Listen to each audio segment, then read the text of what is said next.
Sarah L. Gates, when you saw the pictures of the Pran Pratishtha and Bhagwan Sri Ram being rendered back to his rightful place, his abode, his birthplace, what did those pictures mean to you? What were the emotions that were going through you as someone who's been fighting for the rights of Hindus for a number of years now? Encapsulate for us what today's moment means.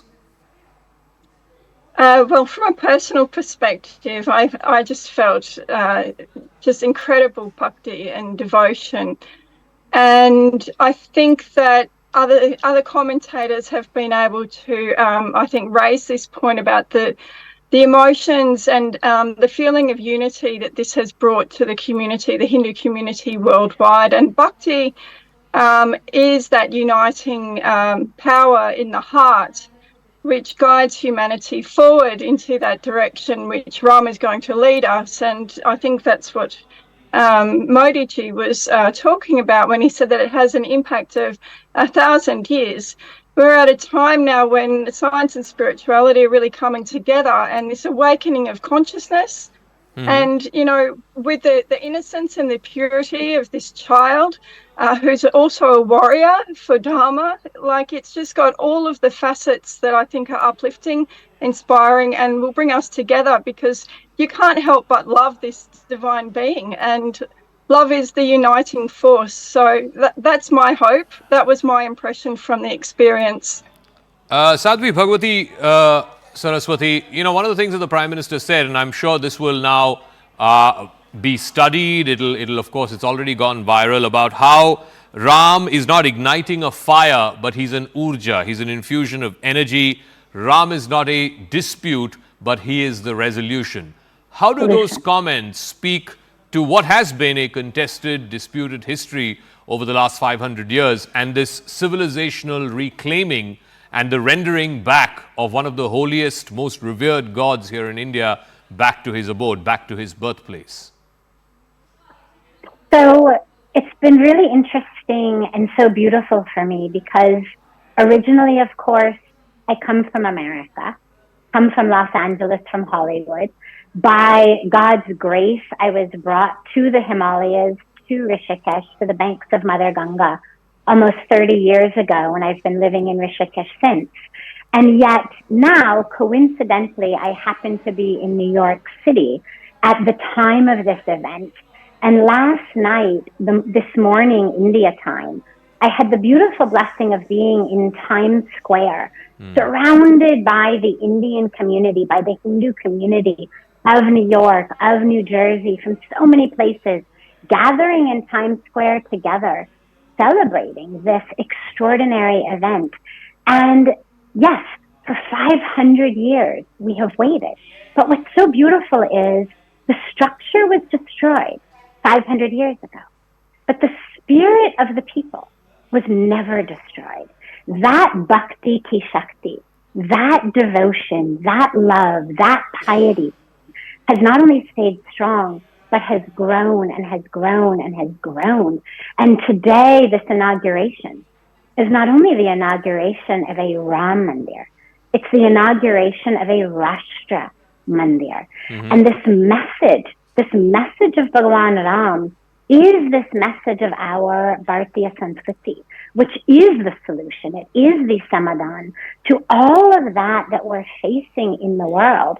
If you look at the life of Ram, the teachings of Ram, what are they about? They're about peace. They're about oneness. They're about togetherness. They're about justice. Look, Bhagwan Ram goes personally to Shabri. All of the rishis and the priests and the yogis, everybody's waiting for him. Everybody's so excited to see him. And of course, he blesses them. But he asks everybody, where is Shabri? And he goes personally to Shabri, this, what we would call a lower woman, lower caste woman, lower class woman. And it teaches us that, to remove all of the Bhed Bhav, to remove the borders and the boundaries. And if you look in his army, who does he bring in? All of the different animal species even. So it's not a matter of just embracing humans of different castes and colors and cultures and races and religions, but it's actually about embracing Okay. all. Let me And also that's the message get that we need across today. to Anand Nilakantan, and Dushyant Sridhar is also joining us. Anand Nilakantan, I want to continue. This was the sort of concluding part of what the Prime Minister's speech was, where I read the first part before I went to the previous speaker, but he continued where he said, Ram is India's faith, India's foundation. Ram is the thought of India, the law of India. Ram is consciousness and contemplation. He's the prestige and the might of India. The fact that the Prime Minister also chose to emphasize this, and I think previous speakers also mentioned this, that this whole thing, the Ram Mandir today has been built upon a legal foundation, upon a unanimous judgment of a 5-judge bench, a constitutional bench of the Supreme Court of India. The Ram Mandir has not been established by brute majoritarianism. It's been established by, as per the law of this land. And it has been established peacefully, neither on the 9th of November 2019 when the verdict came out, nor today, the 22nd of January 2024, has there been any instance of major violence in this country. And I think that's a testimony to Ram and to the Ram Bhaks of this land. Definitely, and I wish this legacy of Ram's Tyag is taken forward. Ram is famous for the grace he shows even in victory.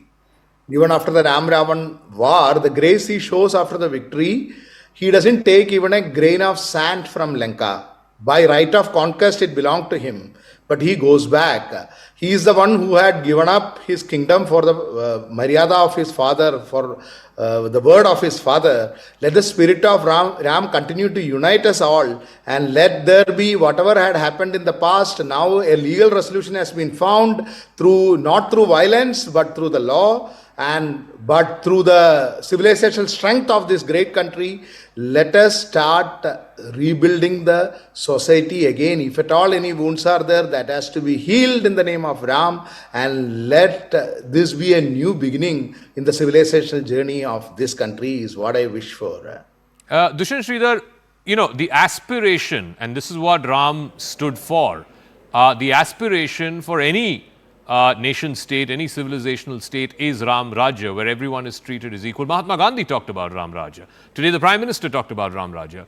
And yes, in the next 25 years, as we are hoping and aspiring to become Viksit Bharat, how does one ensure Ram Rajya as well? Because if that does not happen, and let's face it, it's not like our society, our country is not without its problems. Social inequities, there are all kinds of issues that need to be resolved. Unless that happens, you cannot say a true Ram Rajya has arrived. And the Prime Minister underlined that today in his speech. So how does one sort of transform this country into Ram Rajya as we look at Viksit Bharat over the next 25 years?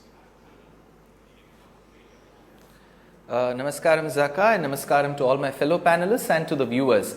Ramo Ramo Rama iti prajanam abhavan kathaha Rama bhut jagat bhut Rame rajyam prashasati. When the Yuddha Kandam after the Pattabhishekam concludes, this is how it concludes. So we have been speaking about Rama Rajya. Even Mahatma Gandhi has referenced to Rama Rajya on many occasions. But what is Rama Rajya? A blatant example is what we saw during the pandemic, Zaka. We are still not a developed nation. We are still a developing nation. We are an aspiring nation. We had 1.4 plus billion people to vaccinate, not once but twice. With such a population across communities, across different economic strata, across different geographic terrains, we did not even think twice where we said we will support the other countries as well in vaccines. People were wondering, when you can't vaccinate your own people first, why do you help others? Because that is Rama Rajya, that is there in our DNA. Unlike, in most of the airlines, they'll say first protect yourself and then protect the others. Probably that's not there in the DNA of Bharat. The magnanimity has always been with us, where we grow and we also let other nations grow. We don't put them into a false debt trap. All this is a part of Rama Rajya. In Ayodhya Kandam, when Bharata comes and says, Rama, you have to get back to Ayodhya, it is called Kaschit Sargam. There are over 40 shlokas where Rama poses, Bharata, are you doing this for administration? Bharata, are you taxing these people so that they don't feel the strain? Bharata, are you giving welfare schemes to people? It's a beautiful sarga in the Valmiki Ramayana. That's a case study of how administration should be. That is Rama Rajya.